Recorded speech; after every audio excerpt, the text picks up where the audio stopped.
मुंबईत माझगाव नवरात्री उत्सव मंडळाकडून विविध सांस्कृतिक कार्यक्रमांचं आयोजन. नवरात्रोत्सवानिमित्त भाविकांमध्ये उत्साहाचं वातावरण. बिग बॉस मराठीत गाजला सुरतचा गुलीगत pattern. Suraj Chavan Bigg Boss मराठीच्या 5व्या सीझनचा विजेता. महिला विश्वचषक T20 क्रिकेट स्पर्धेत भारतानं पाकिस्तानचा 6 विकेट्सनी धुव्वा उडवला. सर्वाधिक 3 गडी बाद करणारी अरुंधती रेड्डी ठरली सामनावीर. दिल्लीत होणाऱ्या 98व्या अखिल भारतीय मराठी साहित्य संमेलनाच्या अध्यक्षपदी लोकसंस्कृती संत साहित्यिकाच्या अभ्यासिका संशोधक डॉक्टर तारा भवाळकर यांची निवड. महाराष्ट्र साहित्य परिषदेच्या बैठकीत निर्णय.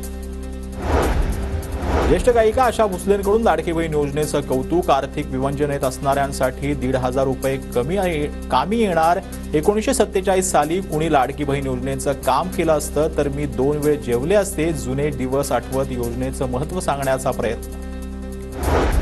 महाराष्ट्रातून मोसमी पावसाचा परतीचा प्रवास सुरू. नंदुरबार जिल्ह्यातून परतीचा प्रवास. हवामान पोषक राहिल्यास नियोजित वेळेत राज्यातून मोसमी पाऊस माघारी परतणार.